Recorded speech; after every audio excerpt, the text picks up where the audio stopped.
Liberei. Pode falar.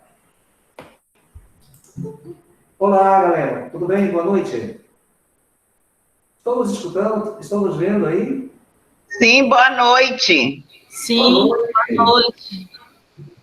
Boa noite, Tudo professor bom, Malá. galera? Boa noite. Nesse exato momento aqui... Boa noite, professor. Estamos nos encontrando mais uma vez, e agora, de uma forma muito especial aqui, participando conosco, né? USE 17, Território USE 17, Distrito do Mosqueiro e Santa Bárbara, e também, especialmente, participando conosco, a nossa unidade CEDUC na escola USE 4. E aqui na minha companhia, a professora Andréia Libório Martins, nossa parceira, gestora da nossa USE 4, também aqui nos acompanhando nesse momento. Eu queria, então, logo de imediato, gente, apresentar os nossos sinceros agradecimentos pela parceria que nos foi propiciada pela FIBRA, Faculdade Brasil Amazônia. Agora, Centro Universitário, não é isso? Obrigado. Agora, Centro Universitário FIBRA, que está nos propiciando não só o aparato tecnológico, como também a ambiência através da transmissão. E eu gostaria, de uma forma muito especial, fazer aqui uma referência ao Tiago Mafra e ao professor Richardson Brasileiro, que são os tecnólogos, né, daqui da nossa FIBRA, que estão nos dando todo o suporte necessário para que nós possamos viabilizar essa transmissão. Nosso muito obrigado. Nossa carinhosa gratidão. E agradecer a todos vocês que se colocaram agora nesse momento à disposição de participar conosco para dialogar sobre o currículo contínuo e a organização dos tempos e espaços escolares, que é o que estamos nos propondo agora a fazer. A ideia, quando nós pensamos em fazer essa conversa, é justamente subsidiar, né, especialmente aos nossos docentes, né, aos nossos professores que atuam na nossa edição da USE 17 e USE 4, alguns fundamentos teóricos, algumas referências didáticas, algumas referências metodológicas e, principalmente, algumas referências pragmáticas do que é realmente desenvolver um currículo contínuo. O que é desenvolver um currículo contínuo?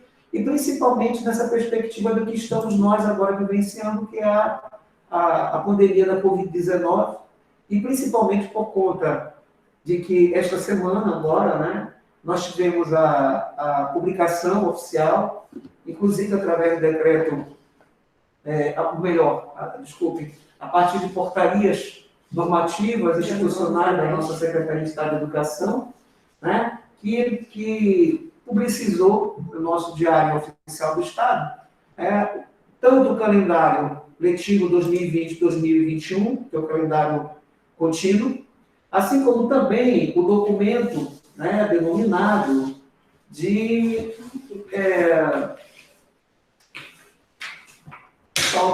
Educação Básica Estadual Paraense, documento orientador currículo contínuo 2020-2021. Então, após a publicação desse aparato, que é um aparato normativo, sentimos nós, né, enquanto USE, né, tanto USE 17 quanto USE 4, logicamente que muito mais fortalecidos, né, e muito mais seguros, para justamente fazer esse feedback, fazer esse diálogo, que na verdade é um diálogo formal, né, um diálogo, por que não dizer assim, oficial, daquilo que deve se constituir a prática e a organização do que está sendo denominado currículo contínuo. Nós não o fizemos antes, até por uma questão cautelar, né, não podíamos fazê-lo sem ter, logicamente, a chancela, né, da nossa mantenedora, a Secretaria de Estado de Educação, oficializando essa orientação. Então, essa orientação, ela está embasada, ela está pautada, também na resolução que foi editada, que foi promulgada pelo Conselho Estadual de Educação, e o nosso Conselho Estadual de Educação, que é o nosso órgão regulador, ele fixa, né, todas as orientações e prescrições normativas com relação à questão da implementação do currículo contínuo. Então, de posse desse dispositivo regulador, a SEDUC também, dentro da sua competência executiva, ela emite as portarias, tanto do calendário quanto da própria organização desse currículo contínuo. Então, a nossa ideia aqui nesse momento dessa conversa, não é necessariamente, né, até por conta da circunstância do qual nós estamos nos referindo, porque trata-se de uma normatização, não é necessariamente agora que o fórum consubstancial para uma discussão, né, do que é realmente o currículo contínuo. A nossa ideia aqui, que fique bem claro, é de repassar a vocês, principalmente professores, até porque nós também convidamos os nossos técnicos especialistas, diretores, vice-diretores e outros demais interessados em participar dessa conversa conosco.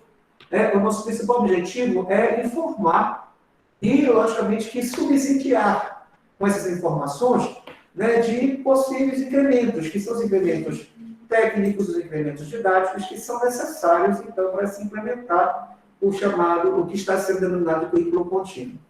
Recomendando que, no momento oportuno, né, e isso eu acredito que seja prudente nós fazermos, numa outra ocasião oportuna, nós realmente nos sentarmos, né, e nos debruçarmos para uma discussão, por que não dizer um estudo, né, realmente uma discussão teórica do que é o currículo contínuo. Então, nós gostaríamos de imediato, contextualizar para os nossos participantes, né, aqui dessa nossa live, o que é, sob o ponto de vista conceitual, o que é currículo contínuo. Né? E, ao fazer essa digamos assim, essa abordagem, vamos fazê-la de uma forma muito sucinta, e vamos fazê-lo até por uma questão de cuidado, por que não dizer cuidado praxeológico. Né? Toda e qualquer conversa sobre currículo, todo e qualquer diálogo sobre o currículo, mesmo tendo esse caráter normativo, ele necessariamente obedece uma ordem axiológica. E nós não podemos, enquanto profissionais, enquanto atores de empreendimentos educativos, abandonar essa perspectiva. Né? Principalmente logo após termos participado, né, de uma live maravilhosa, né, que diz respeito ao lançamento do livro sobre avaliação, do território da US17. Então, vocês imaginam a motivação que nesse exato momento a gente se encontra, depois de ter visto todo aquele diálogo, né, todas aquelas ponderações, todas aquelas colocações, todas aquelas apresentações. Então, vocês imaginem a responsabilidade diante disso daí, de agora, nesse momento, nós temos que particularizar uma conversa sobre currículo e que, obviamente, ela não pode deixar de se fazer a partir dessa abordagem axiológica, que isso é indispensável. Isso daí é um rito acadêmico, do qual nós não podemos nos furtar. Então, de uma forma muito breve, o que é currículo contínuo? O que é currículo contínuo? Em primeiríssimo lugar, é importante situar que currículo contínuo, ele nós não estamos nos referindo a nada de novo. Né? Nós não estamos, como se diz, inventando a roda e nem tampouco descobrindo um novo planeta do sistema solar, ou quiçá na Via Láctea ou ainda no universo. Muito pelo contrário, nós estamos nos reportando e estamos sinalizando algo que já existe, mas que necessariamente não fazia parte do cenário da nossa educação nacional. Então, quando a gente diz isso, é porque a percepção, a lógica do currículo contínuo, ela está sendo utilizada, ela está sendo implementada, ela está sendo referenciada conceitualmente, praticamente, em todos os cenários da educação básica. Se você fizer uma leitura, por exemplo, dos documentos regulativos do próprio Conselho Nacional de Educação, ao que se refere agora à questão da organização do currículo escolar no contexto da pandemia, vai comparecer com muita propriedade a expressão currículo contínuo. E, como se diz, nós não estamos inventando a roda, não estamos falando de nada que tenha comparecido, não, pelo contrário. A questão é que essa expressão, ou essa performance, por que não dizer, esta configuração, ou este ordenamento da compreensão axiológica, praxeológica, epistemológica de currículo, ela necessariamente não era compartilhada no cenário da nossa educação nacional.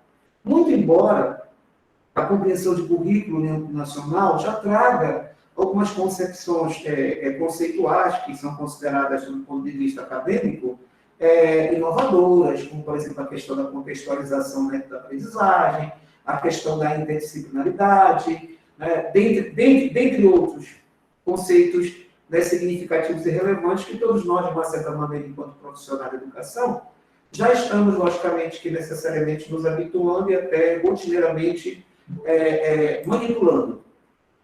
Entretanto, né, a questão norteadora, a questão básica, o que é currículo contínuo? O que é isto? Currículo contínuo nada mais é do que um modelo curricular, ou melhor dizendo, é um processo curricular, ou ainda uma prática curricular, em que ela está, de uma certa maneira, já sacramentada em alguns países europeus, sacramentada de uma forma assim, bastante, digamos assim, com muita força, com muita consistência na Finlândia, e também na China, e também na Coreia. Então essa lógica desse currículo contínuo, para você ter uma ideia, ele é um pensar a formação escolar, ou pensar a educação escolar, dentro de um parâmetro que, necessariamente, ele é bem diferente daquilo que estamos acostumados a ver. Só para a gente ter, assim, uma ideia, o currículo contínuo, dentro da perspectiva, por exemplo, do modelo europeu, mais especificamente finlandês, chinês e coreano, que são as maiores referências mundiais, não existe, por exemplo, mais a perspectiva da avaliação dentro da lógica, por exemplo, da retenção de aprendizagem. Olha aí o avanço pedagógico.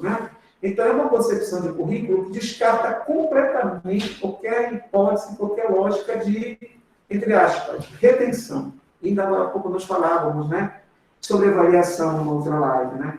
Agora, imagine o que é pensar uma escola, o que é pensar uma educação escolar, onde não há a retenção.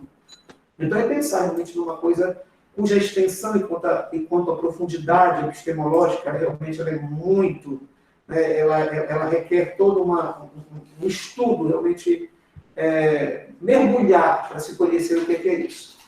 Na maioria desses ordenamentos curriculares, para se ter uma ideia, a educação escolar é pensada principalmente na lógica do que nesses currículos é chamado de trajetória de aprendizagem, ou trilha de aprendizagem, onde o aluno, desde os anos iniciais da sua formação, ele começa a desenvolver conhecimentos, que no caso, habilidades e competências, que já são expressões conhecidas no nosso cenário de educação, em que, no decorrer da sua trajetória escolar, ele vai começando a compor, por que não dizer assim, um projeto que não é necessariamente um projeto de estudo, mas um projeto de pesquisa, um projeto de aprofundamento de conhecimentos, um projeto de conhecimentos que ele vai lograr ao longo da sua trajetória escolar.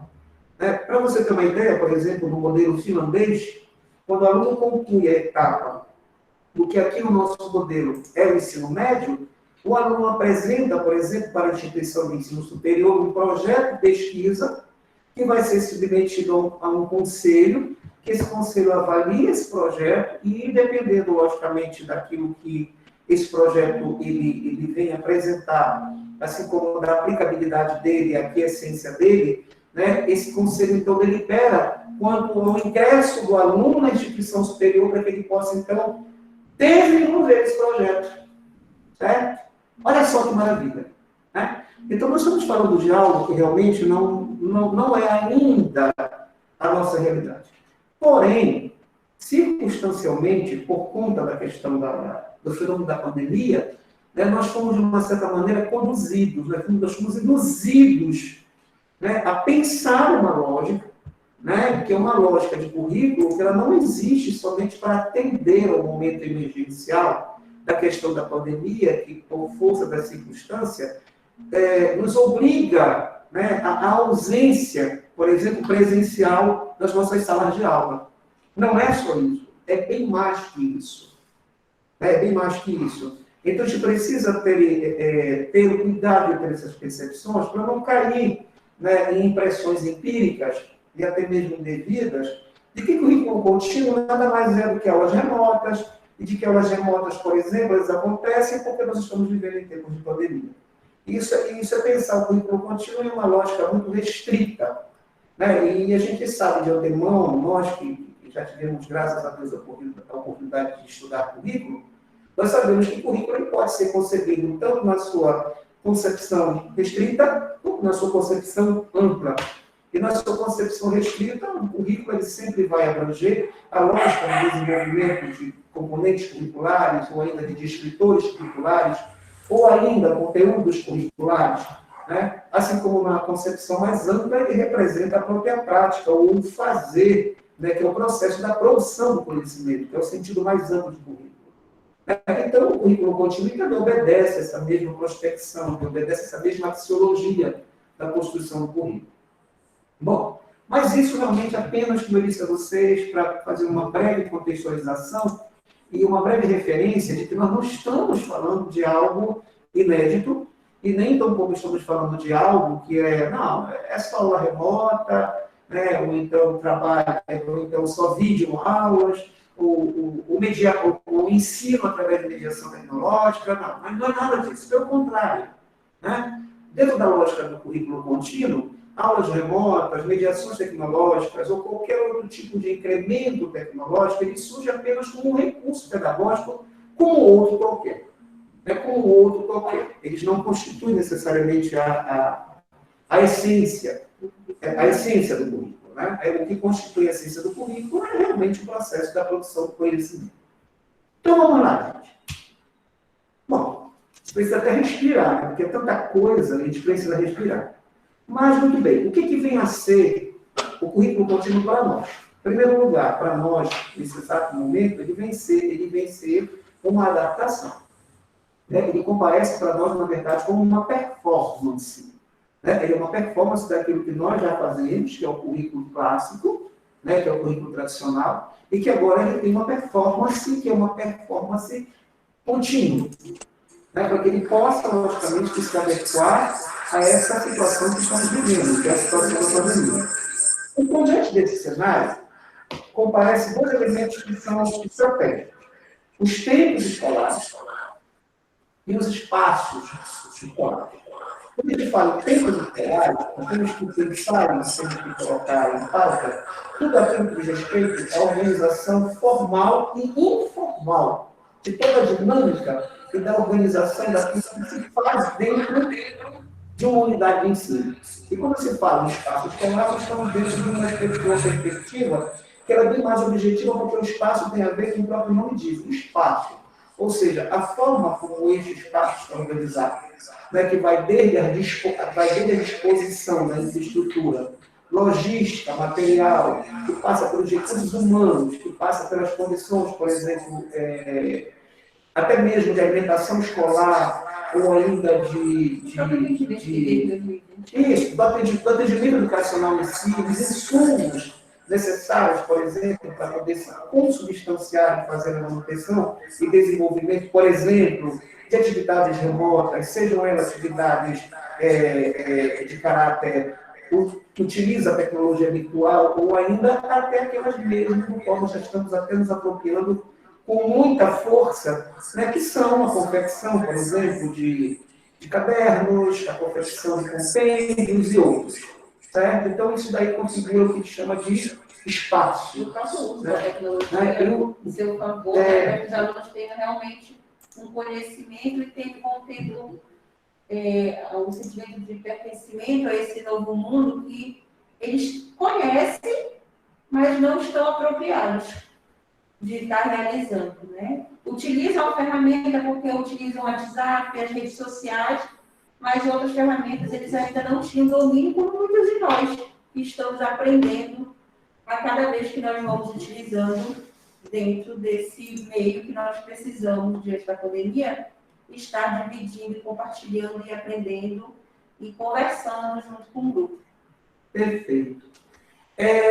No nosso currículo, que foi proposto pela nossa educação, né? Nossa educação básica estadual do Pará, e o nosso documento orientador, esse espaço, melhor dizendo, desculpe, esse tempo, ele está sendo parametrizado a partir exatamente de 4 períodos. Agora, por que a questão da importância da temporalidade? Porque qualquer lógica de currículo, qualquer lógica praxeológica de currículo, ela demanda temporalidade, até para que nós possamos ter assertividade no que a gente chama de construtos, daquilo que é necessário. Por exemplo, o aluno demandar saber, demandar conhecer, e isso eu preciso estabelecer tempos cronológicos.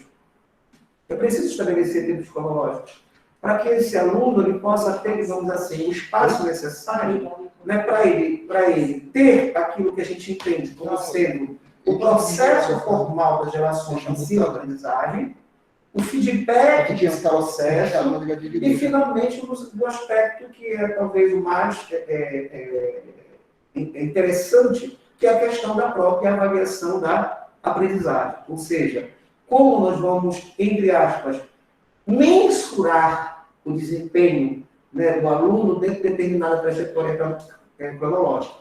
Então, no nosso caso aqui, nessa nossa proposta de educação básica paraense, foi nos proposto 4 períodos.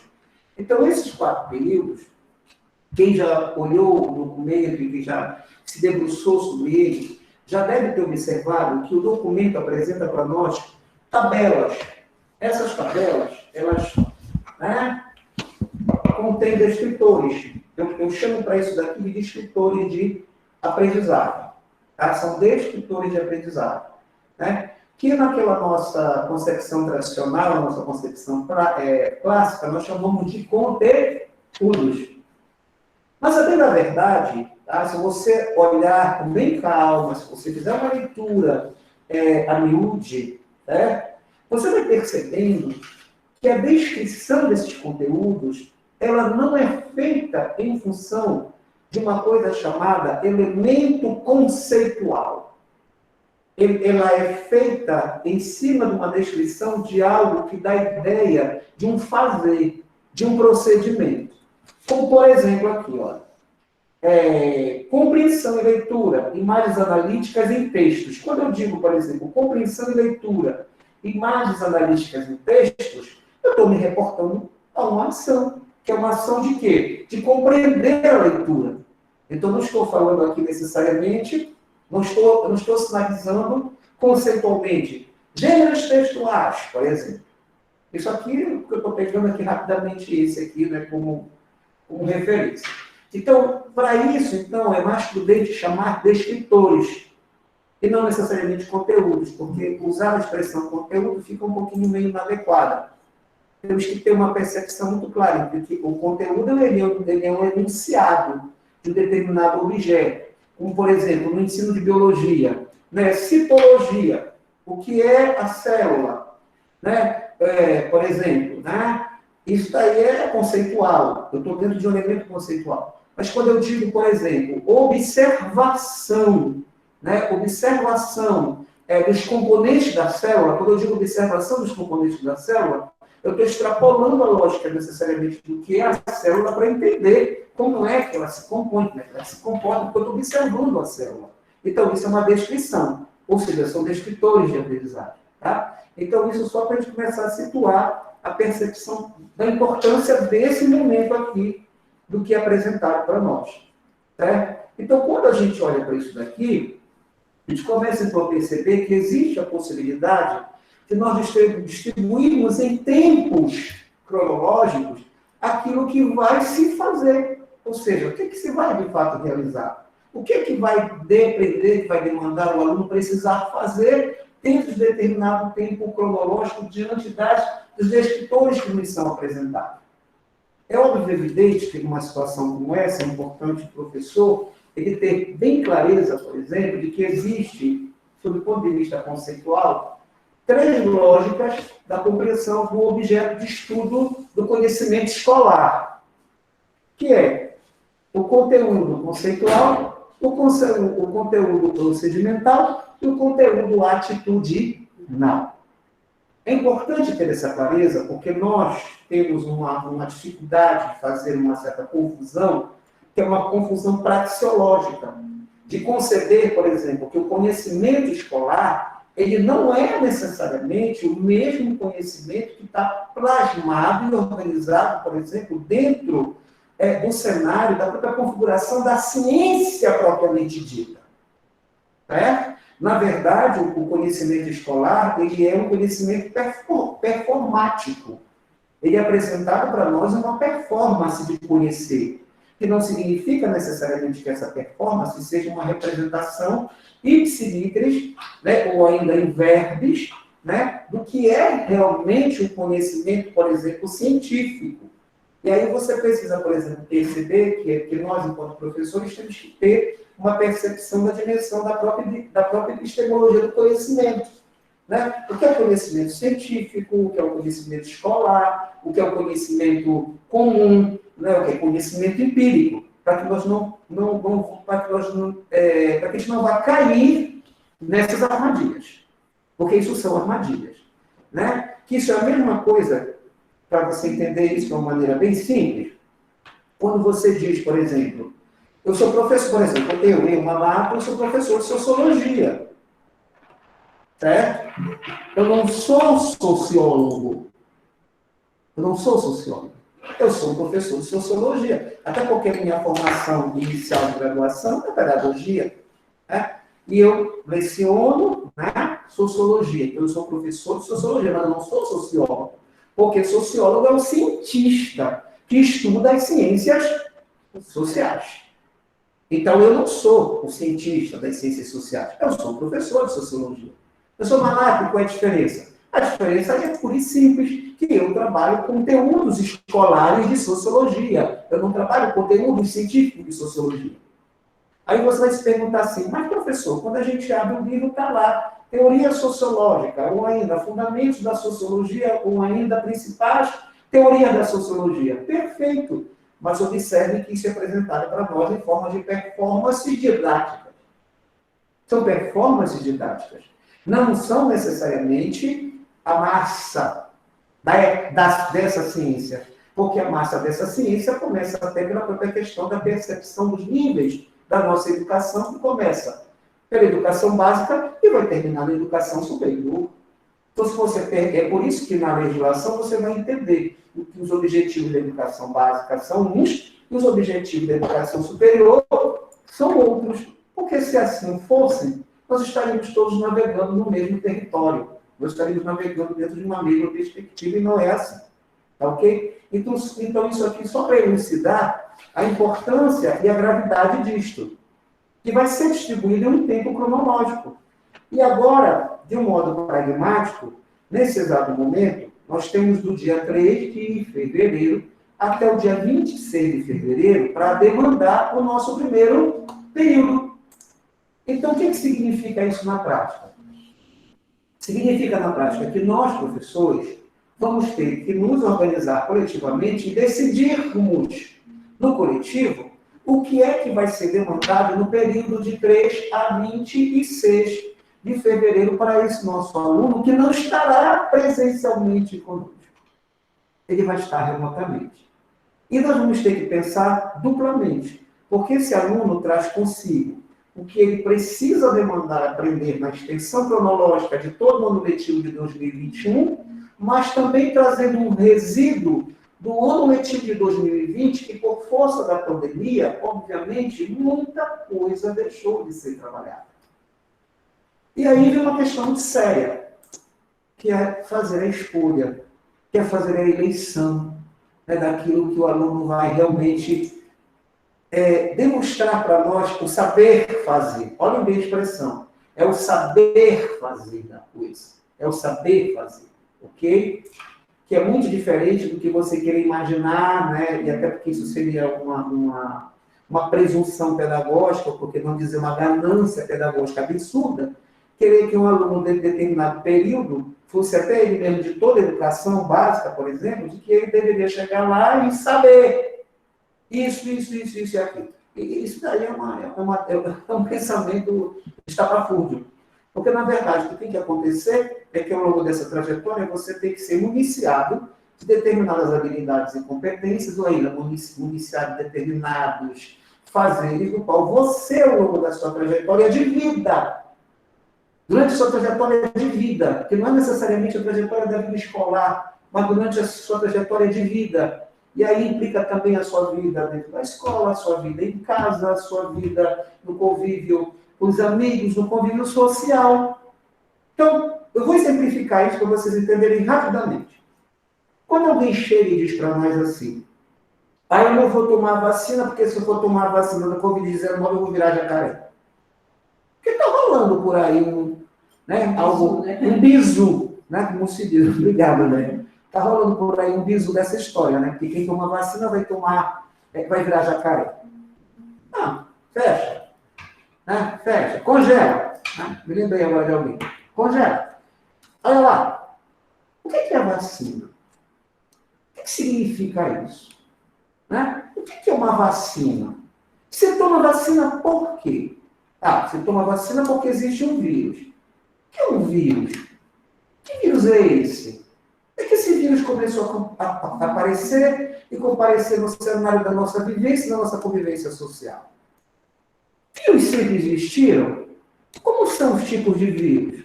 Como é que os vírus se compõem? Olha, o vírus ele é formado por uma capa proteica, né? E contém no seu interior uma molécula de DNA e RNA. Me corrija aí, por favor, a galera de biologia, porque eu posso meter uma capa que eu não sou da área. Né?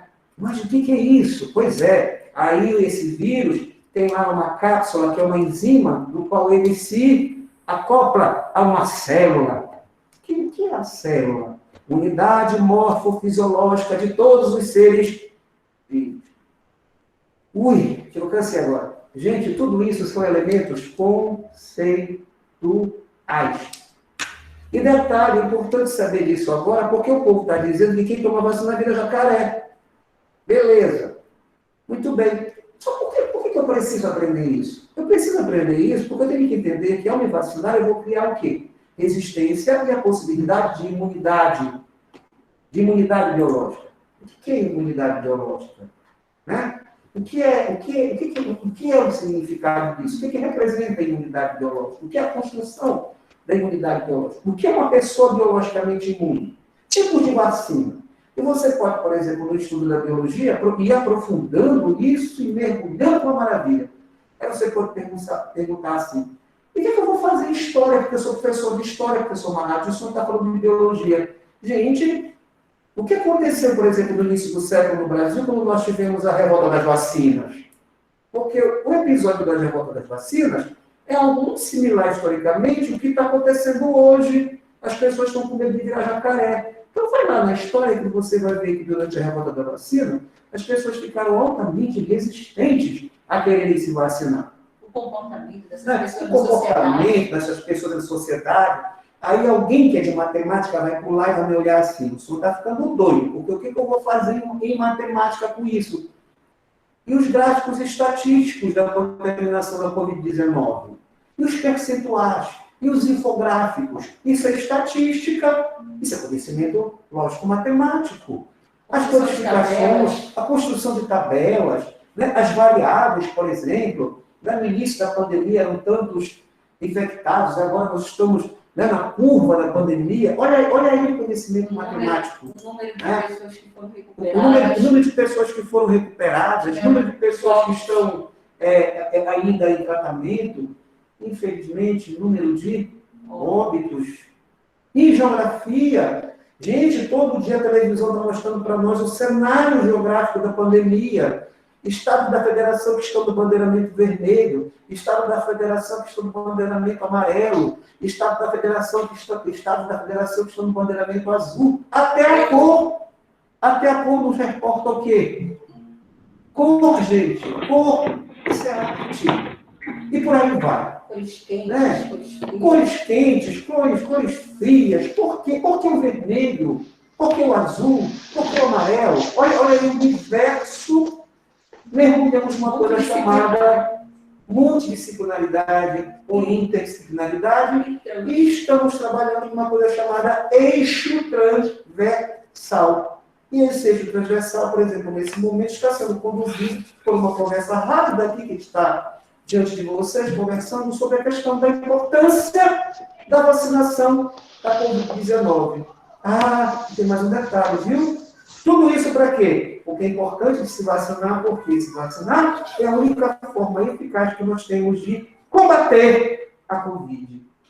Olha lá. Isso é o conceitual, o procedimental e o atitudinal. Qual é o atitudinal dessa história? Eu chegar à conclusão de que eu posso até virar jacaré, mas eu não vou ser um jacaré com Covid. Perfeito. Ou seja, eu vou assimilar a compreensão de que é importante se vacinar como uma forma de prevenir. Mas repare, para mim construir essa postura ou essa compreensão, eu tive que fazer toda uma trajetória. Certo? Então, isso vai implicar também o chamado tempo da construção axiológica da aprendizagem desse currículo. Aí vocês podem dizer assim, poxa, Malado, isso daí seria maravilhoso se estivesse no corpo a corpo. E como? Mas que entre nós, gente. Chega mais aqui perto da câmera. Chega aqui. Pronto, chega aqui perto. A gente não está se falando presencialmente. Aliás, eu estou aqui super incomodado de ficar olhando para essa câmera, porque a única pessoa que está aqui na minha frente é o Tiago. E a única pessoa que está aqui do meu lado é a Andréia. Vocês vão ter noção da agonia que eu estou sentindo aqui. Porque vocês imaginaram se eu tivesse com um bando de gente me olhando? Como é que eu não estaria me sentindo? Mas é aí que está o grande segredo dessa prospecção didática. Porque, necessariamente, eu estou imbuído do sentimento da necessidade do que é necessário fazer diante da condição que está me sendo imposta. Eu não tenho outra saída. Então, eu estou sendo levado, eu estou sendo conduzido a fazê-lo dessa maneira. E eu, logicamente, estou procurando fazer da melhor maneira possível. Agora, você imagina nós, você aí que está me vendo, você aí, professor, né? Você fica imaginando, poxa, professor, mas eu vou ter o único recurso que eu vou dispor, vai ser os cadernos, né? Vai ser os módulos, alguma coisa. Não tem problema. Se imagine nesses módulos, se imagine nesse material, como se você pudesse plasmar nesse material, materializar esta conversa que eu estou tendo aqui, por exemplo. Você imaginou produzir um material? Bom, aí eu vou ter que ser um pouquinho meio saliente, né? Talvez eu fale isso com um pouco de facilidade, porque eu sou mestre em linguística, né? E por ser mestre em linguística, eu desenvolvi muitos conhecimentos dentro da questão da semiótica, por exemplo, porque a semiótica é uma ciência que ela nos ensina muito a trabalhar, por exemplo, o significado da forma.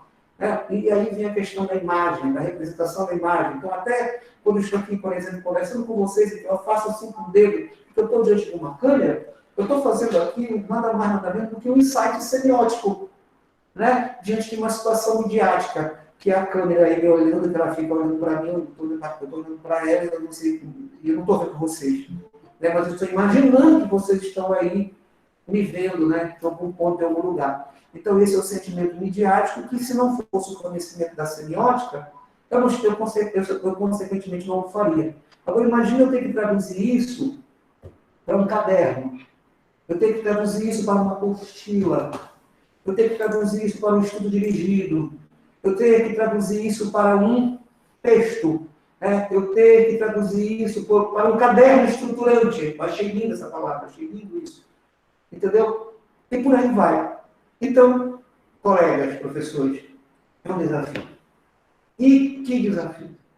Né? Como produzir tudo isso que está rolando aqui no imaginário da minha mente, né? No meu conhecimento como professor, ou na frente de uma câmera, porque de repente, se eu estiver numa aula no Meet, vai ser tudo de bom, porque eu vou já abrir aqui uma tela, né? Aí o Thiago pode até me ajudar, porque ele é profissional tecnólogo, ou alguém viajar aqui atrás de mim, um negócio, um telão, você está recebendo imagens, coisa e tal, eu estaria aqui fazendo, por exemplo, gestos com as mãos, apontando isso, apontando aquilo, quer dizer, eu estaria fazendo todo um movimento semiótico diante da câmera. Mas digamos que eu vou ter que fazer esse mesmo exercício, por exemplo, num material puro e simples, né? Que não é tão simples assim como a gente imagina, como sendo um caderno de atividades, por exemplo. Colegas, entenderam por que quando a gente vai, por exemplo, no supermercado, tem aquelas coisinhas curiosas para nos chamar a atenção para a gente comprar um produto? É a mesma coisa, é o mesmo fenômeno, é a mesma, digamos assim, é a mesma estratégia. Então, como é que eu vou chamar a atenção do meu aluno deste material que eu estou produzindo por escrito? Então, talvez pudesse produzir a atenção, vou chamar a atenção do meu aluno deste material produzido. Ai, meu Deus do céu. Espera lá, gente, que botaram um negócio aqui, agora até tomei um susto. Agora que foi? Agora que horas vão lançar o foguete? Ah, meu Deus. Que hora vai sair a espaçonave?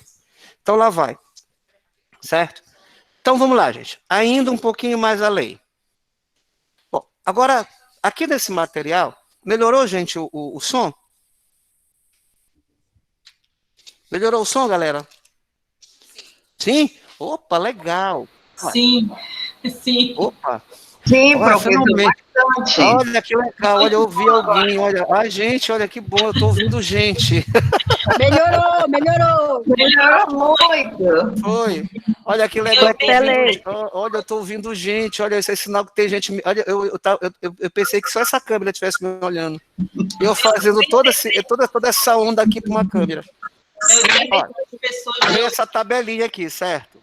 Essa tabelinha aqui, ela contém o componente curricular, o número de aulas e o número de horas proporcional ao número de aulas. É aqui que está o segredo. É aqui que está o segredo de Pandora. Porque é em cima disso daqui que está um parâmetro para eu ter como referência do que a grande pergunta: quantos cadernos eu vou ter que fazer, quantas atividades vou ter que fazer, porque eu tô sentindo esse desespero em todo mundo, até porque é o meu desespero, porque eu também sou professor. Eu sou professor de sociologia. A minha disciplina tem 10 horas mensais. Essas 10 horas mensais estão distribuídas no período agora de 3 a 26 de fevereiro, em 6 horas. Então, gente, é só botar a cabeça em o tico e o teco para funcionar.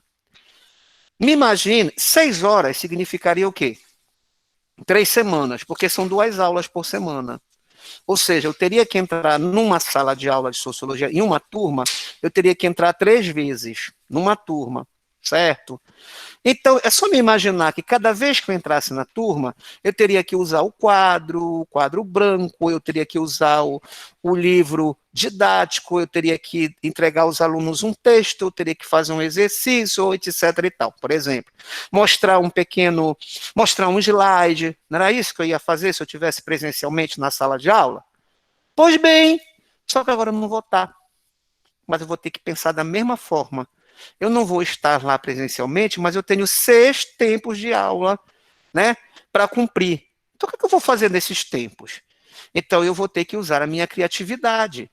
Eu vou usar um material em cima dos descritores, como, por exemplo, o início do ensino de sociologia da primeira etapa do ensino médio da EJA, por exemplo, ele começa discutindo, apresentando para nós, por exemplo, qual a importância do ensino da sociologia. Beleza, então eu vou ter que ficar focado em quê? Importância do ensino da sociologia. Eu vou depender quantos tempos de aula para trabalhar a importância do ensino da sociologia e já começar a sinalizar, por exemplo, expoentes teóricos da sociologia. Olha que coisa chique, né? Coisa linda. Expoentes teóricos da sociologia. É óbvio, é evidente que eu não vou poder, num curto espaço de tempo, falar de todo mundo. Mas, por exemplo, eu vou ter que falar num que é o carro-chefe para quem vai começar a trabalhar a sociologia, que é quem? Augusto Comte, né? Para poder contextualizar a questão da sociologia moderna. Então, repare que aí eu já matei as minhas 6 aulas. O que eu vou fazer com isso agora? São 6 aulas que eu tenho que fazer em cada turma. Mais o dever de casa das foquinhas, eu costumo chamar os alunos de foquinhas. E o pessoal sempre pergunta assim, mas por que tu chama de foquinha? Gente, não existe animal mais lindo, mais inteligente, não existe animal mais colaborativo, não existe animal mais, assim, humano, não existe animal mais sensível, mais fofo, mais lindo do que foca. Eu, se eu pudesse, teria uma em casa. Então, eu me reporto as minhas foquinhas. Então, o que as minhas foquinhas vão ter que fazer? E o que eu vou ter que fazer para minhas foquinhas? Aí, muito bem, eu vou ter que pensar isso daí. E eu vou organizar o meu material. Aí eu vou pensar, eu vou fazer um texto.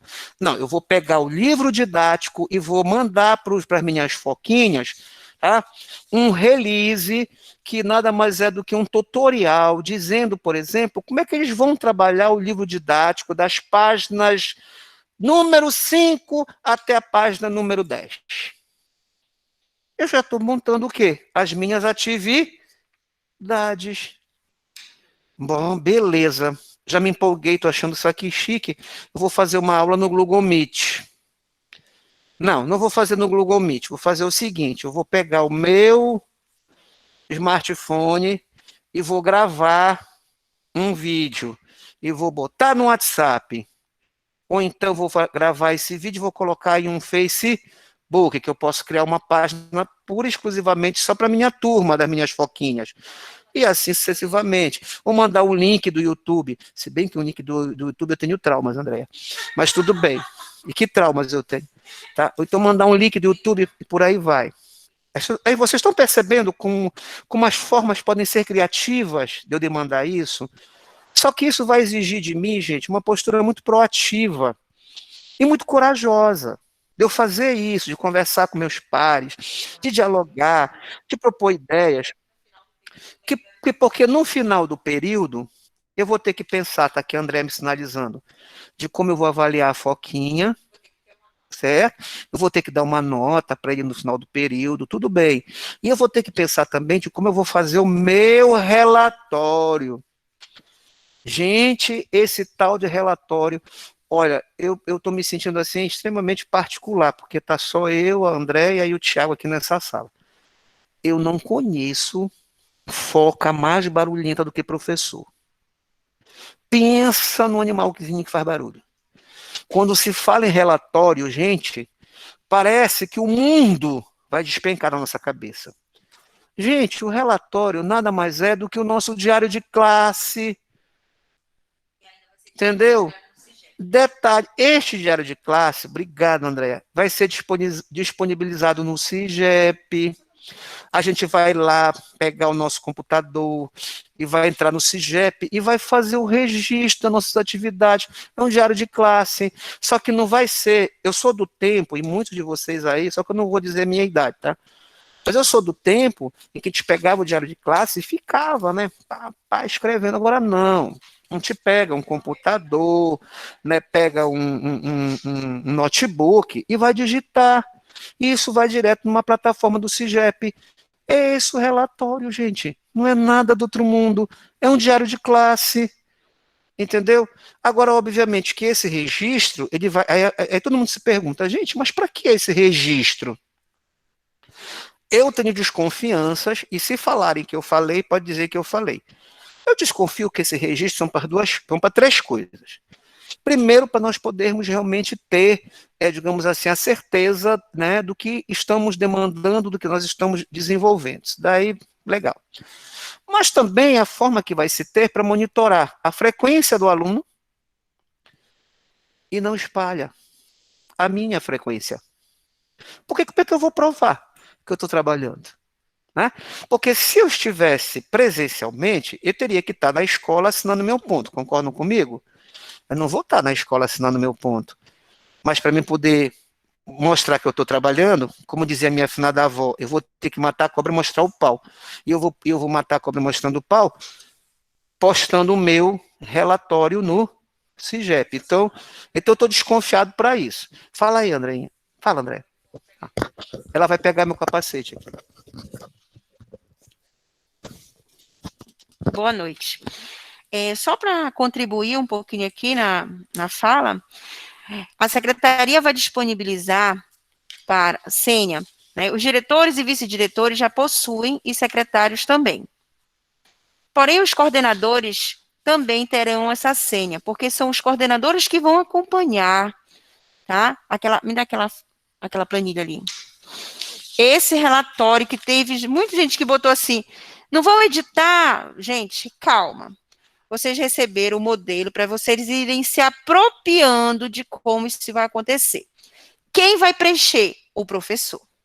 Cada professor vai receber essa planilha, vai entregar no prazo, dentro dos períodos, aos coordenadores, que irão fazer esse acompanhamento, ver quem são, como diz o Malato, as foquinhas que estão participando, que entregou atividade, tá? Para que eles façam a busca ativa desses alunos que não compareceram nesse primeiro período e vão entregar para a secretaria. A secretária escolar vai fazer o quê? Vai pegar essa planilha que vai estar assinada pelo professor, pelo coordenador pedagógico e vai colocar lá na plataforma do CIGEP. Tá bom? Então, provavelmente essa semana... Então, para que os coordenadores vão ter senha, Andréia, já que é o secretário? Porque ela vai ficar acompanhando, né, o professor, o aluno que ainda não entregou as atividades. Tá? Então, não se preocupem, diretores, secretários, coordenadores, o CIGEP vai ser disponibilizado, tá? E vai estar lá na tela da área de trabalho, vai estar lá, atividades não presenciais. Aí vai ser disponibilizado lá a tabela para baixar em download, para que sejam entregues aos nossos docentes. Legal.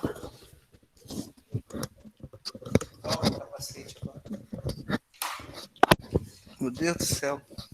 Voltou o capacete. Atenção, Terra chamando. Atenção, Terra, planeta Terra. Vamos lá.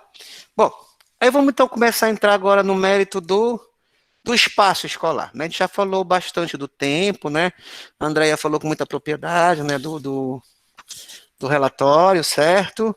Detalhe, o relatório ele é editável. O que significa isso? Que a qualquer momento nós podemos fazer o quê? Edição. Certo? A qualquer momento nós podemos fazer edição. Ok? Agora é óbvio, evidente, que vai chegar um momento em que ele vai ficar inauditável. Porque quando se iniciar um novo ciclo, um novo período, aquele já passou. E eu não vou poder, logicamente, que auditar aquilo que já foi, né? Vai ser dado um período para me finalizar. Então, a gente tem que ficar, se liga, tá? Como diz nossos alunos, se liga na parada, tá? Obrigado. Se liga no movimento. É assim que eles dizem, né? Eu aprendo muita coisa com as focas. Bom, aí sobre a questão dos espaços. O espaço, gente, a gente tem que entender que o espaço agora da escola, ele não é mais o mesmo. Certo? Então, esse espaço ele tem que estar desenhado para nós, olha essa expressão, ele tem que estar desenhado, ele tem que estar plasmado nessa percepção. Tá? Que é para as pessoas começarem a perceber que está acontecendo algo diferente do Reino da Dinamarca. Então, tem que começar a sinalizar no espaço da escola que eu estou trabalhando de uma maneira o quê? Remota. Que eu não estou trabalhando efetivamente com a presença física das pessoas. O espaço ele tem que traduzir isso. Não. Isso. Para o e-mail de cada professor e ele vai alimentando, até para uma questão de organização. Como vai ser startado numa plataforma digital, o professor ele vai imediatamente fazer o download e vai poder fazer o registro até, né, e os coordenadores podem encaminhar por e-mail. Quer dizer, nesse ponto a estrutura está até muito bem organizada. Tem uma novidade, viu? Nós ficamos sabendo que agora na próxima semana a gente vai ser chamado para uma reunião em que a SEDUC vai lançar para nós um projeto, que é um projeto de Wi-Fi, né, nas escolas, né? Olha, na tua já começou, né, Andréia? Isso, a visita técnica. As nossas escolas, né, vão receber o Wi-Fi. Então, a SEDUC está fazendo uma parceria com o PRODEPA, que é o Centro de Processamento de Dados do Estado do Pará, que através de uma tecnologia satelital, tá, gente? Coisa chique, não é fibra, nem coisa nenhuma, é via satélite. Tá? Nós receberemos o sinal, né, porque agora o PRODEPA tem um satélite, para que nós possamos, então, dispor de mais uma ferramenta, né, inclusive o projeto é chamado de Welb Escola. Nesse primeiro momento, vai ser feito um projeto piloto. Então, na nossa USE 17, por exemplo, deve ser selecionada uma escola em Santa Bárbara e uma escola no Instituto Mosqueiro, para poder fazer o projeto piloto. E a expectativa da Secretaria de Estado de Educação é que até no segundo semestre, todas as escolas da rede estadual estejam com esse incremento, ou com esse insumo tecnológico, né? Aí, colega, vocês vão dizer assim, poxa, professor, mas aí, como é que fica o aluno? O aluno não tem smartphone, o aluno não tem internet, o aluno não tem isso, o aluno não tem aquilo. Gente, a gente tem que compreender o seguinte, e André agora me sinalizou uma coisa que até eu, quando eu ouço falar nisso, eu sinto assim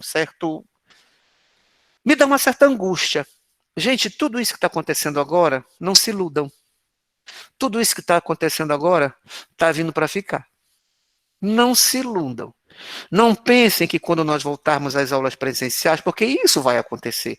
Vai chegar um momento que, se Deus quiser, o coronavírus não vai estar mais entre nós, né, o coronavírus vai ter sido banido para o quinto dos infernos, entendeu? Se Deus quiser, porque Deus é Pai, entendeu? E não vai estar mais entre nós, e provavelmente nós estaremos, logicamente, que novamente naquele cenário, entre aspas, do que nós já conhecemos, que é estar numa sala de aula e tal.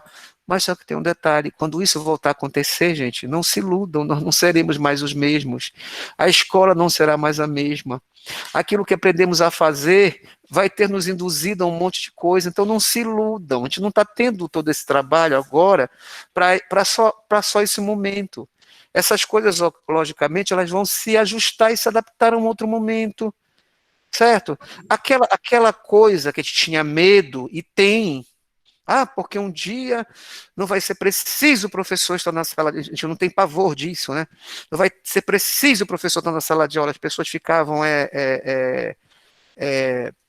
receosas, né?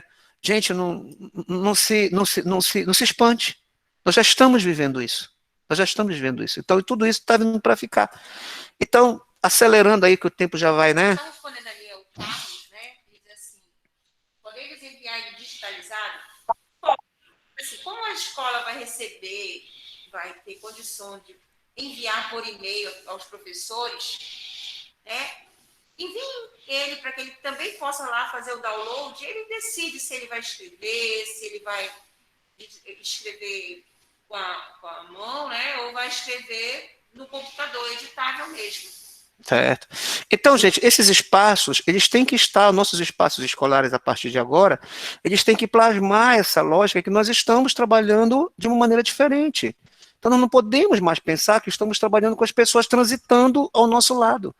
Então, daí a importância dos protocolos da Covid, a questão de murais, né, a questão de coisas chamando a atenção, né, de utilização de tecnologias, por exemplo, para fazer o chamado dos alunos, ou seja, para matrícula, ou seja, para uma aula no presencial, ou para entrega de material na escola, e etc. e tal. O próprio mercado, né? Ele se reinventou. Então, muitas Tudo. coisas deixaram de existir. Olha aqui, gente, algumas sugestões. Olha aqui algumas sugestões do espaço, né? Por exemplo, videochamadas de acolhida de alunos e comunidade em geral, certo? A gente pode fazer videochamadas, inclusive, a gente vai fazer na USE 17, se preparem, viu, gente? Se preparem, focas, que semana que vem a gente vai fazer aí um babado para a gente poder fazer chamadas, vídeos e tal, que é para chamar a galera. Outra, edição de tutorial de condução de atividades remotas. As atividades remotas, elas têm que ter um tutorial. Tá? Não pode ser simplesmente entregue o material. O material ele tem que ter um motivo, uma razão de ser, que é para poder criar a cultura assistiva do material. Edição de compêndios, edição de caderno de eixos estruturantes, que é uma ideia que a gente está borbulhando aí, que é da USE 5, né? Apostilas, estudo dirigido, o uso do livro didático, que é atividade personalizada, e que a gente vai ter que fazer um tutorial, por exemplo, de como utilizar esse livro didático, a pesquisa ativa orientada, entendeu? Porque a pesquisa ela vai precisar ser orientada, os passos, o que é que se quer dela, qual o produto da pesquisa, né?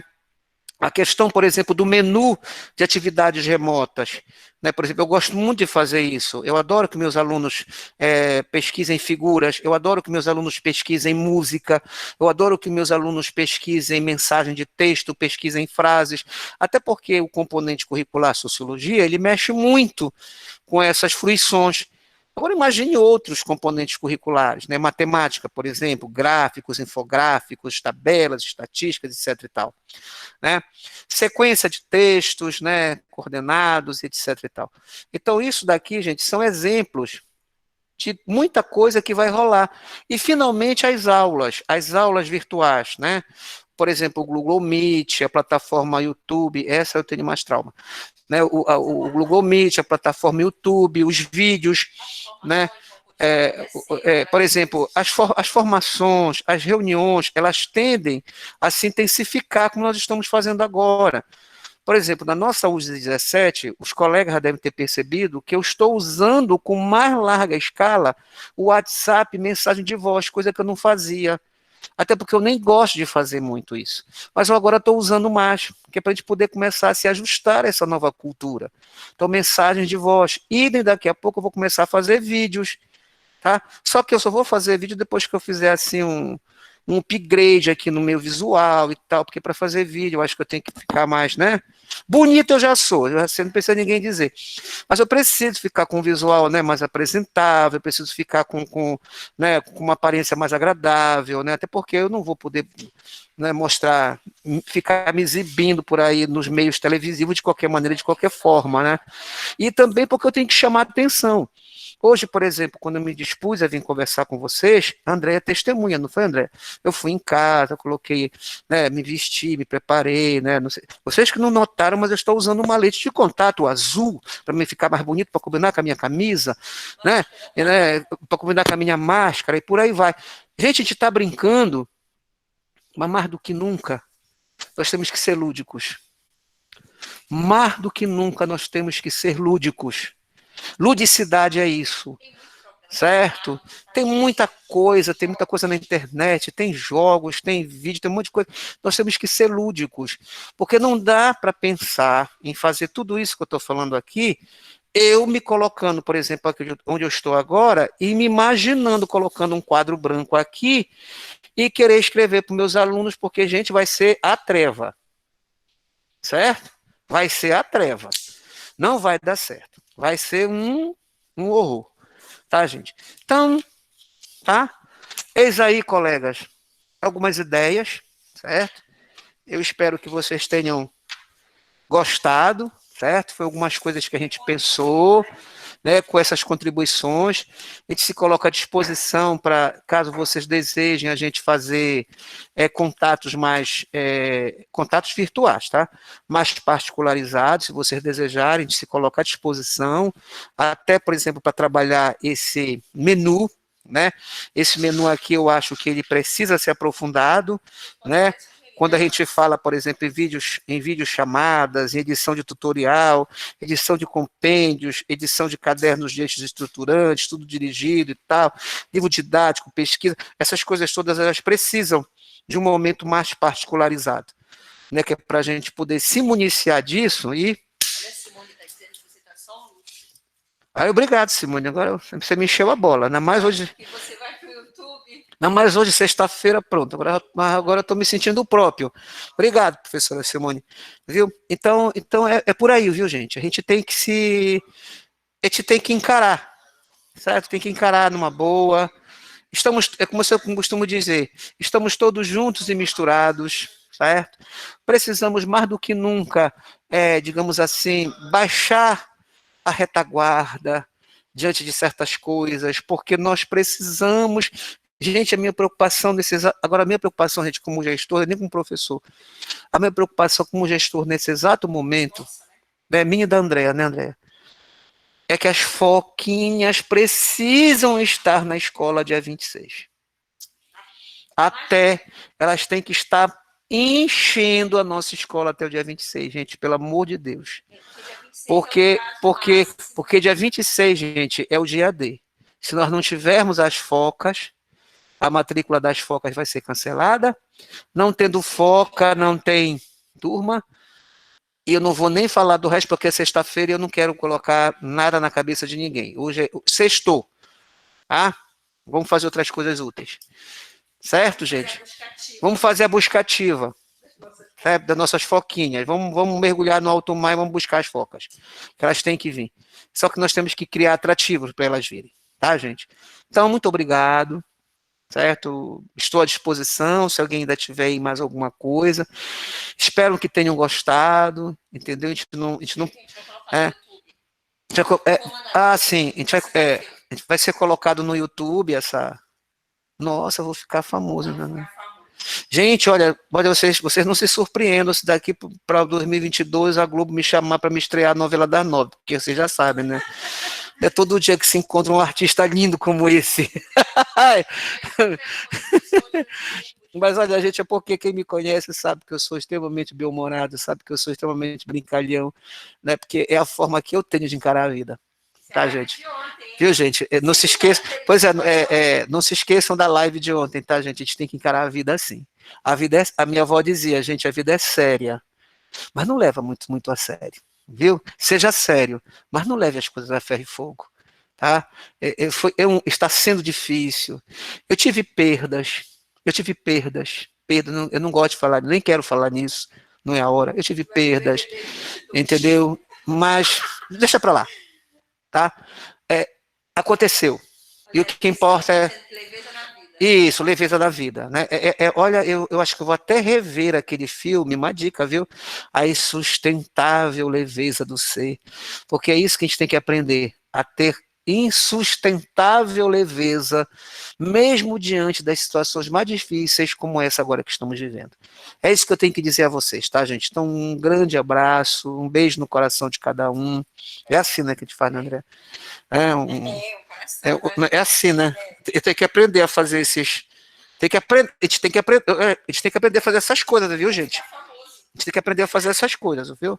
Gente, muito obrigada. E o que vocês precisarem, sentirem necessidade, eu e o Malato estamos nessa parceria de um trabalho que possa dar o maior suporte a todos vocês que fazem parte das nossas escolas. E podem chamar outras pessoas. Quanto mais ideias, mais contribuições, mais compartilhamento de vivências, mais todos nós temos a aprender. Então, coloquem nos grupos que a gente tem das USES as contribuições, né, as expectativas que vocês têm, para que a gente possa ir em busca e contribuir para que esse trabalho fique mais leve, mais gostoso e mais produtivo, né, para todos. Para o aluno, para o professor, para os diretores, para nós enquanto escolas, para nós enquanto Secretaria de Educação, a gente fazer o nosso dever de casa muito bem feito. É isso aí. Se alguém quiser colocar alguma coisa, pode abrir os microfones. Professor Malato. Oi. Professor Malato, boa noite. Professor Hélio, lá da Escola Padre Eduardo, de Mosquito. Conheci sua voz, professor Hélio. Tudo bem, querido? Tudo bom. Me diga uma coisa, para mim não ficou claro que neste período do dia 3 ao dia 26, nós teremos que elaborar as atividades, convocar as foquinhas para participar das atividades, dar o feedback necessário às ações que as foquinhas vão desenvolver, e ainda no mesmo período nós precisamos preencher essa planilha para mostrar para a Secretaria de Educação qual foi o resultado do período. Nós teremos que fazer tudo isso neste período, Já? Professor, muito profícua a sua pergunta. Neste primeiro, esse primeiro período, gente, ele é, digamos assim, crucial. Ele é crucial porque ele é, digamos assim, ele é o primeiro momento, porque nós vamos experienciar tudo aquilo que está sendo proposto e sugerido. Eu lhe confesso que eu ainda tenho também algumas dúvidas recorrentes sobre isso. Agora, independente dessas dúvidas, eu já consegui, por exemplo, compor algumas assertividades de compreensão, como, por exemplo, eu preciso fazer o registro das atividades. Né? E isso, para mim, já está bem claro. Eu, como professor, vou ter que fazer os registros, até porque, diante dessa situação, se eu não fizer o registro, eu posso me perder. Então, mais do que nunca, eu vou ter que fazer o registro. Isso é fato. A outra situação é como eu vou, nesse exato momento, deliberar, junto com os meus pares. Por exemplo, na semana que vem agora, eu estou sentando com os outros colegas professores da escola onde eu sou professor, para a gente decidir qual é o material que nós vamos entregar às foquinhas. Nós já tivemos uma reunião essa semana em que nós definimos que nós vamos trabalhar inicialmente com material impresso. Nós já decidimos que nós vamos trabalhar, por exemplo, com no máximo 4 laudas. Nós já decidimos isso. Vamos trabalhar com 4 laudas. Essas 4 laudas devem conter o tutorial, devem conter os descritores, entre aspas, o conteúdo e a tarefa e a atividade do aluno. E nós já decidimos, os professores lá na escola, qual é o dia, que vai ser na próxima semana, agora, já na próxima terça-feira, as foquinhas já vão receber o material. E elas vão entregar para nós logo após os dias que seriam do carnaval. Eu digo seriam porque não vai ter carnaval. Né? Aí as foquinhas vão entregar para nós. Então, isso nós já decidimos. Então, isso foi decidido no coletivo, e isso foi uma iniciativa que a escola desenvolveu a partir do próprio princípio da autonomia da instituição, da unidade, e daquilo que foi nos dado enquanto professores. Então, nós já estamos, por exemplo, eu já estou com o meu material, amanhã, sábado, acho que eu vou dispor em tese, acredito que no máximo vou dispensar umas 2 horas para poder finalizar o meu material, né? O meu material já vai ser remetido, já vai ser enviado para poder providenciar as impressões, que é para poder as foquinhas terem acesso. Ok, professor? Professor Malato. Detalhe, Ok, eu já estou aqui na minha mente, eu já estou pensando aqui em fazer vídeos, tá? Mas isso é outra história. Pois não, vamos lá.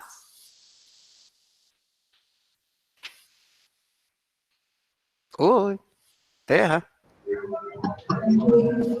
Alguém aí? Professor Malato. Gente, parece sessão espírita, né? Alguém aí? Professor Algum espírito? Malato, boa noite. Diga, boa noite. Uma dúvida. Esses grupos de WhatsApp com que nós vamos trabalhar, mandar vídeos, vão ser criados pela escola, não é isso? Porque nós não temos os contatos dos alunos. Essa a minha grande preocupação. As escolas terão que criar e nos inserir nesses grupos, é isso? Olha, lá na escola em que eu trabalho, nós já temos esses grupos de WhatsApp criados desde o ano passado. Então, o que aconteceu? A nossa coordenação pedagógica, ela criou os grupos de WhatsApp, entendeu? Ela criou os grupos e repassou para nós, professores. Esses grupos são exclusivos. Eles são exclusivos. Inclusive, uma das primeiras coisas que tem nesses nossos grupos é o protocolo, porque vocês sabem que as foquinhas são tudo do babado. Então, vocês sabem que se a gente não botar o protocolo, as foquinhas vão fazer umas ondas lá que não são apropriadas ao grupo. Verdade. Aí as foquinhas já sabem o que elas têm que fazer, o que elas podem e não podem fazer no grupo. Aí, então, isso já está criado. Então, como já está criado, nós já temos a linha de transmissão. E aí, o que aconteceu? Na nossa escola, nós fizemos assim, no próprio horário de aula, tá? No próprio horário de aula. Por exemplo, eu, Malato, tenho aulas na escola dias de quinta e sexta. Então, no dia de quinta-feira, eu tenho primeira etapa. No dia de sexta-feira, eu tenho segunda etapa. Então, nos meus horários de aula, de quinta e sexta, eu estou disponível no WhatsApp. entendeu? Para minhas foquinhas. Então, elas já sabem de antemão que eu estou disponível. Para esse ano de 2021, nós já pensamos em fazer um pouco diferente. Como nós estamos remoto, nós chegamos à conclusão que a gente pode fazer assim, por exemplo, dia de segunda-feira, vamos trabalhar, por exemplo, códigos de linguagem e suas tecnologias. Dia de segunda-feira, vamos trabalhar ciência da natureza e suas tecnologias. Dia de quarta-feira, matemática. Dia de quinta-feira, ciências sociais aplicadas. E dia de sexta-feira, nós estamos pensando em trabalhar com temas transversais. Então, isso é uma ideia que a gente já começou a discutir lá na escola. Ela está vingando, ela está verberando bacana, entendeu? E nesse período remoto. E agora, bora ver como é que as foquinhas vão recepcionar isso. Porque as foquinhas é que tem que se acostumando a essas fruições, né? Porque a gente tem que acostumar, por exemplo, as foquinhas, que elas têm que acessar conosco dentro de determinados tempos, que é a história do tempo, os tempos escolares. Entendeu? Porque senão, no início, é um pouquinho difícil, porque no início elas querem nos acessar até de madrugada. Mas depois, com o tempo, elas vão se acostumando, elas vão aprendendo que tem hora para elas irem, tem horas, entendeu? Elas ficam, né, elas ficam realmente bem, elas começam a se comportar legal. No início é um pouco difícil. E detalhe importante, no meu caso em particular, eu dispus de um determinado número, que é um número exclusivamente só para isso. Eu botei outro chip. Obrigada. Tem mais um detalhe, professora. A gente também trabalha com o nosso e-mail institucional, né? Todos nós, da SEDUC, temos um e-mail institucional. O meu, por exemplo, é luiz.malato@escola.seduc.pa.gov.br. Então, todos nós temos e-mail institucional. E esse e-mail institucional, ele é disponibilizado pelo NTE, e detalhe, ele é muito importante, sabe por quê? Porque se a gente vai fazer uma transmissão pelo Google Meet, nós temos um espaço muito maior para os alunos interagirem, do que se nós formos pelo nosso particular. Ok, obrigada. Boa noite, professor. Boa noite. Josiane do Abelardo, tá? Pois Uma não, pergunta. professora. As atividades, elas são feitas por disciplina, por área, ou é uma interação entre todos? Porque... Professora, uma pergunta bastante profícua. Eu vou lhe dizer uma coisa. Isto vai da própria, digamos assim, primeiro, vai da própria compreensão do coletivo. Né? O que é importante no coletivo, por exemplo, nessa hora? É trabalhar a disciplina ou trabalhar as áreas? Eu lhe confesso que trabalhar as áreas se torna mais acessível. Primeiro porque o trabalho das áreas, ele vai mais de encontro à perspectiva, por exemplo, no ensino médio, né? Estamos falando aqui no caso do ensino médio. Ele vai mais de encontro à perspectiva do próprio ordenamento do Enem. Né? Porque o Enem, ele não trabalha necessariamente com a lógica de disciplinas, ele trabalha muito mais com a lógica de áreas de conhecimento. Então, a gente já pode, por exemplo, unir o útil ao agradável. Que é a mesma coisa também quando a gente trabalha compondo para os nossos alunos, como eu falei ainda agora há pouco, a questão dos exercícios. Porque no primeiro momento, a gente ficava muito ligado naquela coisa de assinar a resposta correta. Só depois que a gente foi cair a ficha que não era assinar a resposta correta, era a questão da resposta ao item. Porque a resposta ao item é a configuração dos testes de larga escala, como, por exemplo, o Enem. Então, tudo isso nós, professores, fomos aprendendo no nosso coletivo. Então, hoje, a gente já está assim, um pouquinho mais... Né, eu não digo que a gente está expert, mas nós já avançamos em algumas coisas. Então, a gente já consegue, por exemplo, professor de História e de Filosofia e Sociologia, nós já conseguimos, por exemplo, compor questões, os três juntos. Entendeu? Então, isso é um exercício que a pandemia, ela nos induziu a fazer. Então, isso é uma coisa que a gente está aprendendo no próprio dia a dia, entendeu? Não é fácil. Não é fácil porque, né, a gente fica naquela, mas o conteúdo, mas vai chegar uma hora que isso começa a desonerar da nossa mente. Entendi, professor, obrigada. Eu tenho que conversar com o pessoal da escola, né? Isso, exatamente. É importante que a escola decida no seu coletivo. Professor? Pois não. Essa questão do WhatsApp, nesse momento, ela foi bastante importante, por exemplo. Agora, né, eu fiz um teste para ver como é que eles vão sair, por exemplo, respondendo, né, o Google Formulários. E eles estão conseguindo, está sendo assim bem prático. É claro que tem um ou outro, né, que como é que eu faço, eu imprimo e tal. Aí eu fiz um panfletinho, né, explicando como que ia ser o processo, e está sendo super tranquilo. Eu fiz para testar, né? Eu fiz como uma diagnose, saber o que os alunos sabem a respeito do conteúdo e tal, e está sendo assim super tranquilo. O panfletinho, professora, nada mais é do que o tutorial que a senhora fez. Mesmo, isso. É o tutorial. Que como a senhora está falando em panfletinho, eu já estou imaginando aqui que deve ter sido uma coisa fofinha e agradável, porque também a gente tem que pensar muito nisso, né? Tudo que é reportado, utilizando recursos midiáticos, não pode ser, por exemplo, não fica legal a gente colocar lá um negócio como se a gente tivesse colocado assim numa folha de papel, ou ainda colocado em um quadro branco. Então tem que ser coisas realmente que, com imagens, né? A questão, por exemplo, a questão, por exemplo, de trabalhar o que a gente chama de designer, né? Eu acho tem que trabalhar o designer, né? O que a gente vai colocar lá, coisinhas que se mexem, assim, que eles gostam. Eu já percebi isso, eles adoram coisas que se mexem, assim, que se sacodem, entendeu? Criar como é que eles chamam? Os GIFs, né? GIFs, criar aquele outro, como é o nome, Thiago? Aquele negocinho que fica pulando assim, que a gente coloca, que eles ficam de um lado para o outro, correndo. É aqueles bichinhos que ficam lá. Isso, emoji, né? Isso. Emoji. Se quiser, eu posso eles gostam disso. Verem, porque eles eu fiz gostam aquele disso. que a professora até falou ontem no Canva. É bem legal esse aplicativo também, o Canva. Sim. Tem muitos aplicativos na internet que criam essas coisas. Isso. Ok, professora, muito obrigado. Tá. Mais alguma coisa, gente? Ficou um silêncio. Canva, né? É um programa novo e é gratuito. E é gratuito, viu?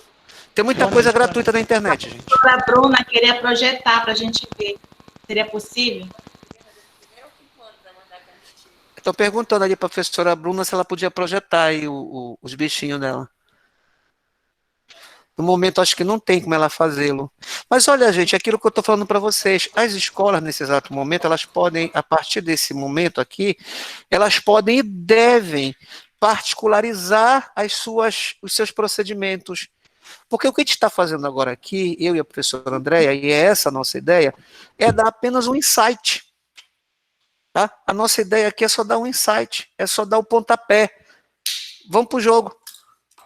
Professor vamos para o jogo. Vou mandar para o Malato algumas figurinhas, mas se aplica mais para quem está lá na educação geral, do 1º ao 5º ano, para compartilhar com vocês. Porque eu atuo em sala de aula do 1º ao 5º ano, professora de educação geral. Vou compartilhar com o Malato e aí ele compartilha no grupo com vocês. Vamos lá. Deixa, professor Malato, sou eu de novo, Hélio. Diga, querido. Hoje eu estava estudando a respeito desses aplicativos de mensagem, e aí eu resolvi estudar mais afundamente o Telegram. O Telegram, isso. Ele tem inúmeras vantagens sobre o WhatsApp. Inclusive, a que eu mais achei mais profícua a nossa atividade é que dentro de um grupo do Telegram, cada professor poderia abrir um chat dentro do grupo da escola, um chat onde o professor pudesse postar as atividades e os alunos responderem só para ele, só para o professor, que não ficaria aquelas múltiplas postagens dentro de um grupo que fica se misturando em informações. E até então, difícil assim, de ler, né? Aí eu já estou assim, ó, não vou romper definitivamente com o WhatsApp, porque tem muitos dos meus contatos que só usam o WhatsApp, mas para a escola, eu vou usar o Telegram. Então, eu digo para os colegas não terem medo de sair do WhatsApp e se avorarem no Telegram, que vão ter muito mais vantagens do que ficar no WhatsApp. Primeiro, eu postei um vídeo aqui de mais de 240 megabytes e foi rapidinho no Telegram. No WhatsApp, eu não posso postar um vídeo de 64 megabytes que eu tenho que fracionar ele, 2 vídeos, senão ele não vai. Verdade. Então, o Telegram, ele tem uma vantagem enorme sobre o WhatsApp. Então, falar assim para os colegas, quem não tem, não paga nada, a mesma funcionalidade, criptografia de ponta a ponta, não há vazamento, é as mesmas propriedades que o WhatsApp, com algumas muito melhores. Então, eu vou propor lá na escola, lá no Padre Eduardo, que a gente faça a migração dos alunos tudo para o Telegram, porque a gente vai ter muito mais facilidades na hora de trabalhar. Parabéns, professor. Perfeito. E olha, o senhor, sem querer, o senhor agora fez uma distinção muito interessante sobre aquilo que a professora Rosenilde, na sua conversa, reportou para nós. O que a gente chama de aulas síncronas e assíncronas. É isso daí. Entendeu? É isso que é o síncrono e o assíncrono, né? Que é justamente a questão. No momento em que há a interatividade, eu estou no contexto da sincronização. No momento em que não há interatividade, eu estou na assincronização. Perfeito. Parabéns, professor.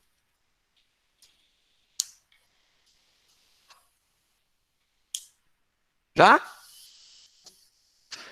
Já podemos cantar para subir? Mais ninguém? Nenhuma entidade? A gente tá, parece mesa branca, né? Quem está aí? Qual é o espírito que está aí? Mais alguém que... Alguém aí? Não tem mais ninguém para se manifestar? Boa noite. Boa noite. Pois não. Professor Jackson de Artes do EJA Médio, lá do Pádua Costa. Oi, professor, tudo bom?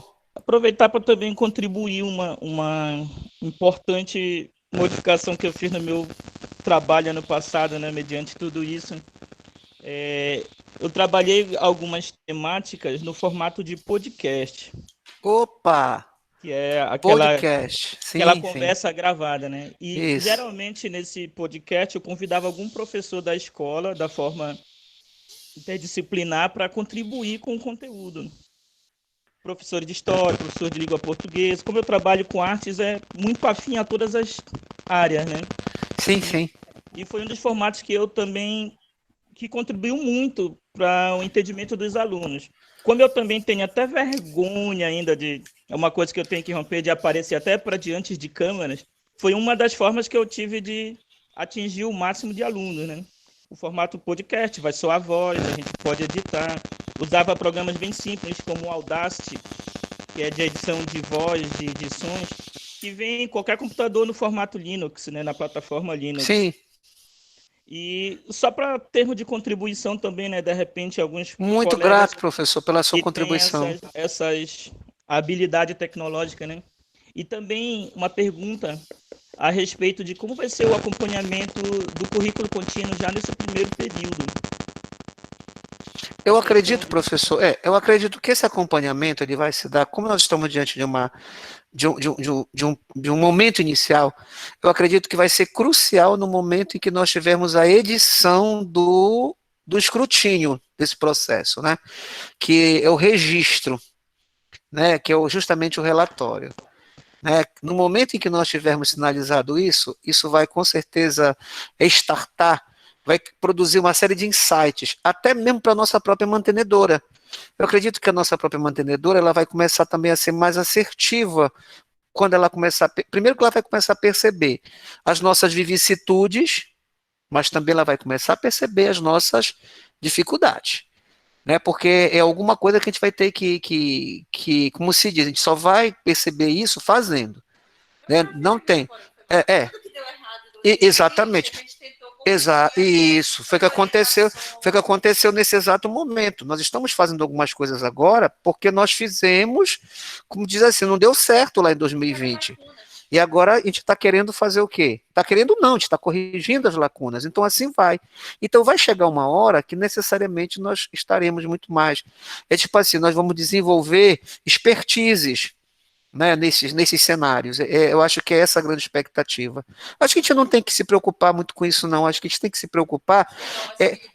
Eu acho que a gente tem que se preocupar nesse exato momento agora, nos predispormos a esses desafios. Né? Por exemplo, eu tenho certeza que tem colegas que devem ter ouvido essas expressões, né? Quando o professor falou em podcast, etc. E tal, né? Aí deve ter, aí com certeza alguém olhou assim, ficou pensando, o que é isso? Né? Mas é por aí. Então, no momento em que a gente se depara com as coisas, a gente não sabe o que é, né? É aquela velha história, gente. Quem é de filosofia, né? Quem conhece filosofia sabe que não existe o não saber. Né? Não existe o não saber. Existe a necessidade do saber. Né? Então, a gente nunca deve dizer eu não sei. Porque o não sei não existe. O que existe é a predisposição. Ó. É o que eu uso, gratuito, com melhor qualidade. No celular, eu uso Lexo Audio Editor. No computador, Audacity. Gente, você sabe do que eu me lembrei agora, gente? Eu me lembrei agora de uma fala, né, muito bonita, que é